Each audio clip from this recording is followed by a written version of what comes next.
magnetize your minis, flight stands, custom kits, and all the hobby supplies you'll need from themagnetbaron.com.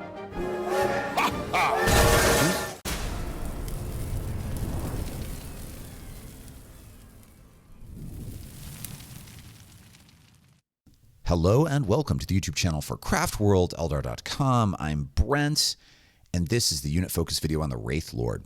In these unit focus videos, I talk about what the unit is, its role on the table, obstacles to using it effectively, how best to play around those obstacles, and a little bit about loadouts and competitive viability. And I'm doing this for the Wraithlord for the simple reason that someone asked, and that the lore video that I wanted to drop this week is not even close to being done. I have over 15 hours into it. I'm not even close. So this is a little low-hanging fruit while we wait. Now, I need to just start by acknowledging that one of the reasons I haven't covered the Wraithlord in the first year and something of 10th edition is that it is one of the weaker units in the Codex. It's not bad, but it's also definitely not a competitive include for like serious GT play. It's a perfectly reasonable mid-table and casual model that I think if you're playing Eandon or you just really like Wraiths, or you haven't used your Wraithlords in a while and you have a bunch of them because they haven't been that good in 10th edition and you want to get some play out of them, like you definitely can. Like there's a way to do this. I think there's one build where they're sort of okay. But even with the recent points decrease to 145,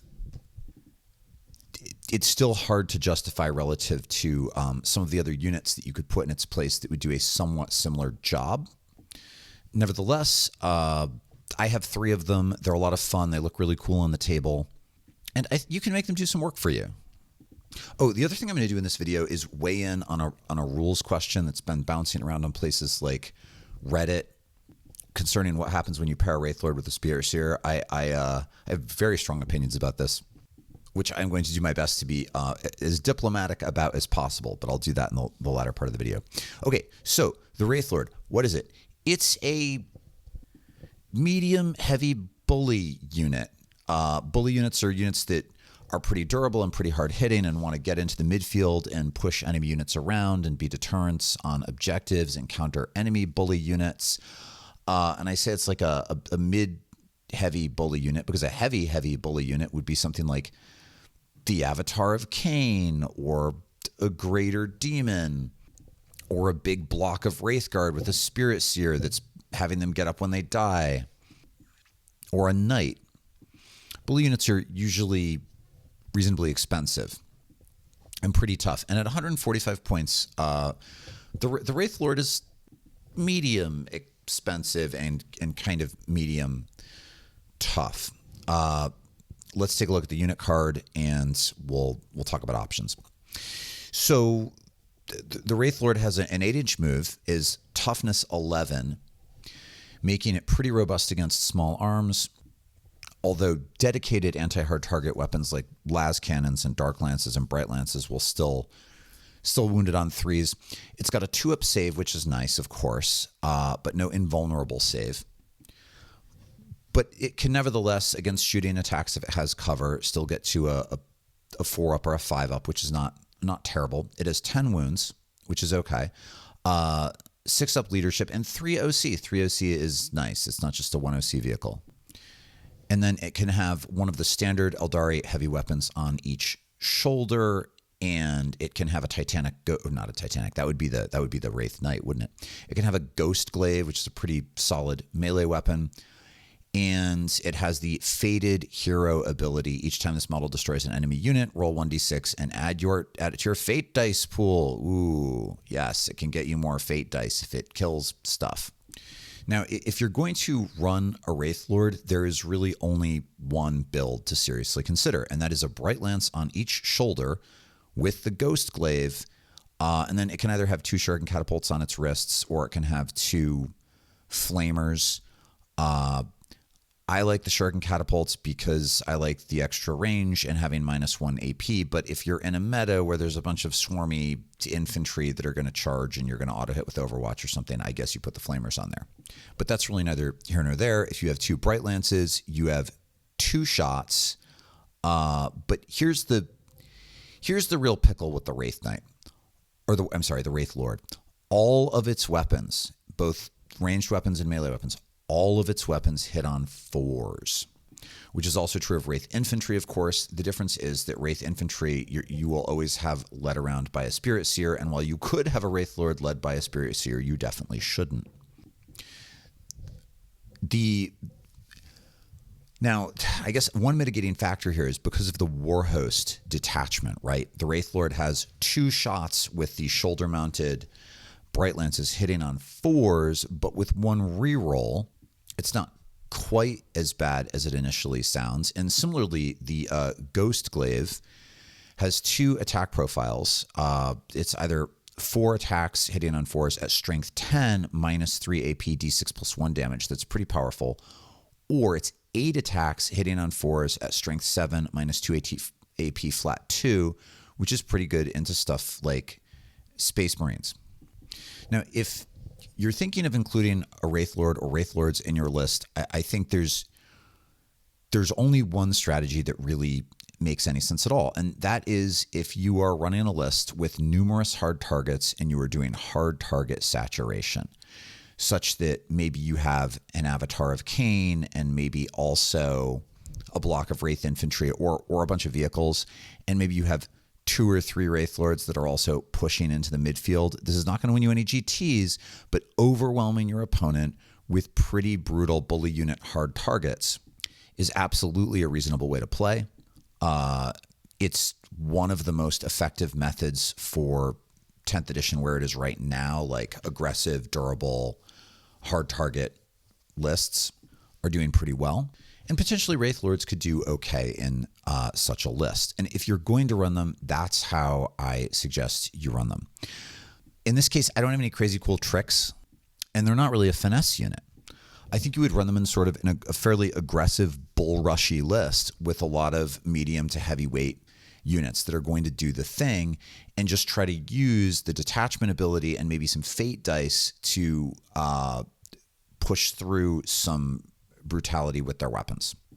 Like, it's really nice to have some Bright Lances in the midfield that you can use to auto hit with Overwatch. That's cool. Not as good as having the Avatar's Wailing Doom, of course.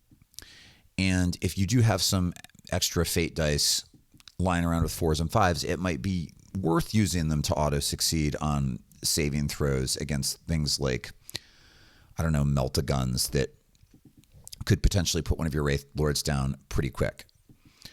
And if you're only accustomed to playing the Wraithlord in the Combat Patrol, you might not have noticed that because a lot of people have the Wraithlord because it's in the Combat Patrol box set. And if you're a new player and you've been playing Combat Patrol, you will have noticed that the Wraithlord in Combat Patrol cannot use fate dice, whereas the regular Wraithlord can. And what a relief that is. Except, of course, that you may have better targets for your fate dice, but it is one of those mechanics that can make this particular unit a little bit more effective, a little bit more viable. Okay, so here are the challenges that the Wraithlord is facing. They're kind of considerable. The first, I think, is that when the index was being designed, I think that the Wraithlord was put together around the idea that it was going to suck up some of your like middling fate dice. But when the index was first written, Aeldari players had 12 fate dice, had a bunch of ways to get more, and could use any number of fate dice in a single phase. So you could be like, well, I'm going to use these 2 4s on my fate dice to auto hit with both Bright Lances or whatever, and still have 10 fate dice left, and then generate more fate dice by killing something with one of those Bright Lances. Like, I really think that's how the Wraithlord was meant to function. The Wraiths are these sort of like detached ghost soldiers that sort of struggle to focus on the world of the living, and you're gonna mitigate that by using your fate dice. But in a new ecosystem in which we have only 6 fate dice and can use only 1 per phase, that's just never going to happen. It's not viable. You're almost always going to have better things to do with your fate dice, and you certainly don't have a bunch of fate dice to put into the model. Now, the other challenge that I think it faces is that it's a little bit too GW really tried to clamp down this time around on models that are good into everything, and the Wraithlord is kind of a generalist. You know, he can have 2 pretty good anti-hard target heavy weapons and a glaive that is like a pretty good anti-heavy target thing, but also kind of good into infantry. And so they mitigated this by making him hit on 4s.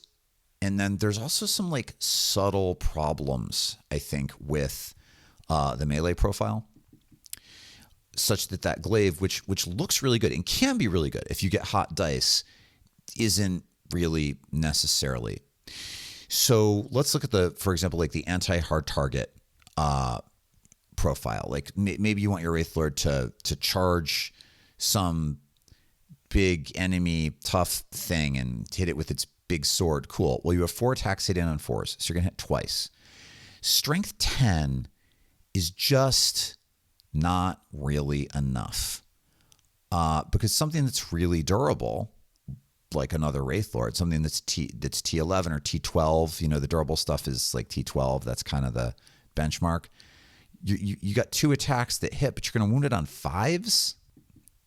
I mean, I guess you do get a reroll for the detachment ability, which is cool, but like if you do get 2 through because of your reroll for the detachment ability and you're up against something with an invulnerable save, which is not unlikely if it's T12 and tough and something you would really want a weapon like this into, you're going to get like 1 blow through, which isn't bad. It does a lot of damage at D6 plus 1. But honestly, you could have done a similar amount of damage just by shooting it with something less expensive with better dice naturally. And then the sweep attack, 8 attacks hitting on 4s, you're going to miss with half of them. Like, let's imagine this is just into Space Marines, right? You're going to miss with half of them. You're going to wound on 3s. You've got a reroll. So let's say you wound 3 times, minus 2 AP. Let's say you wounded 3 times. Your opponent saves once. You're going to kill two Space Marines. Yes, cool. Now, it can also have fired with those Bright Lances on the shoulders, but once it's engaged in melee and it's using big guns never tire, if it's like -1 to hit, now it's hitting on 5s, that's not awesome. So its damage output in melee, I think, is not quite as convincing as it initially looks. I would really like the strike on the Ghost Glaive to be strength 12 instead of 10, and the sweep to be strength 8 instead of 7, so you're wounding like Marines on 2s, and maybe if that one also had AP -3, that would help. But again, I think the GW is trying to avoid making this too broadly effective into everything. The double Bright Lances on the shoulders, those are good. 2 shots hitting on with decent range. Hitting on 4s isn't amazing, except you do get to reroll one of them, so that's helpful. But as soon as you come up against anything that can be -1 to hit or is -1 to hit for any reason, going from hitting on 4s to hitting on 5s is just it's a total bummer. So relative to other stuff that Aeldari can have that just has like similar damage profiles and is just much more reliable, I think the damage output on the Wraithlord feels a little bit lackluster. And then similarly, its defensive profile, it's T11. If it were just T12, that really would have helped. If Bright Lances were wounding it on 4s, not 3s, if it doesn't have an invuln save, but it's got a 2-up save and it's kind of tough, or maybe if it had damage reduction of 1, that could help. But it just kind of needs something. Now, I think one of the things that I struggle with most here is the degree to which it doesn't compare favorably with a Warwalker. So Warwalkers are 35 points less. They're faster. They have 10 inches instead of 8. They can make a move before the game begins, which is cool. And they end up being possibly more durable than the Wraithlord, even though they don't initially seem that way. So they're T7 instead of T11, except Warwalkers have this power field that makes them -1 to wound, which means a Bright Lance wounds a Wraithlord on a 3+, but wounds a Warwalker on a 4+. And then Warwalkers only have 6 wounds instead of 10 wounds, but they also have a 4-up invulnerable save to fall back on. And they can have 2 shoulder-mounted heavy weapons that hit on 3s, not 4s. Now, they're obviously not a melee unit, so they're not filling quite the same battlefield role. And honestly, Aeldari don't have a whole bunch of like big melee bully units outside of the Avatar of Cain and arguably the Yinkarn, both of which are much more expensive than the Wraithlord. So that Ghostglaive, I guess, is pretty cool. Maybe it's filling a niche. But on the other hand, Aeldari are fast enough to get out of the way of enemy units and have really powerful shooting. So it just doesn't feel like we need it. What I really think is that when the Codex drops, the Wraithlord needs a little help. That's what I think. You can use them right now, again, by flooding the midfield. If you were running a list that had a bunch of Wraithlords and also had a bunch of Warwalkers and also had Vipers and also had the Avatar, and you just had all this like medium durable stuff that sort of overwhelms the opponent in the midfield, I think that's playable. I think it can work for you. But I don't think that the datasheet is currently efficient, relevant to other choices. Okay, now, the last thing that you could do is attach a Spirit Seer to the Wraithlord, and this ends up just not being the move. The Spirit Seer does two things for the unit that it's attached to. It lets that unit hit on 3s instead of 4s, right? +1 to hit, which is great. It does that for the Wraithlord. But the other thing it does is on your turn, it brings back a dead model. So if it's attached to a big unit of Wraithguard, for example, every turn in your command phase, one of those 3-wound dead Wraiths just gets back up, which is pretty fantastic. The Wraithlord, if it's attached to a Wraithseer and dies, does not get back up, because the way the 10th edition rules work, if a leader is attached to the unit and the unit is destroyed, the leader is now just on its own doing its own leader things. It's that those other models are no longer considered to be part of that unit, so you can't resurrect them. Now, the other reason that people have sometimes been attaching a Spirit Seer to a Wraithlord is because they argue that when they do that, it gets the infantry keyword and it can walk directly through walls and ride around in wave serpents. Now, it is true that a unit, as a unit, has the keywords of all of the individual models in the unit. So all of the keywords that the models in the unit have, the unit has. It doesn't follow from that that every model in the unit as an individual model has all of those keywords. In the 10th edition rules on keywords, there's a bullet point saying that some units can contain models that have different keywords, and while this is the case, the unit has all the keywords, and it gives an example of how if a unit being led by a Psyker is hit with a weapon that has anti-Psyker 4, that'll work on the whole unit. But then right underneath is a bullet point saying if a rule only applies to models with a specific keyword, then it instead only applies to models in such a unit that have the correct keyword. And the Wave Serpent specifically says that you can put infantry models, not infantry units, in it. And also, it doesn't make sense. It's just so obvious that a Wraithseer traveling around with a Wraithlord doesn't make it fit in a Wave Serpent or able to walk through walls.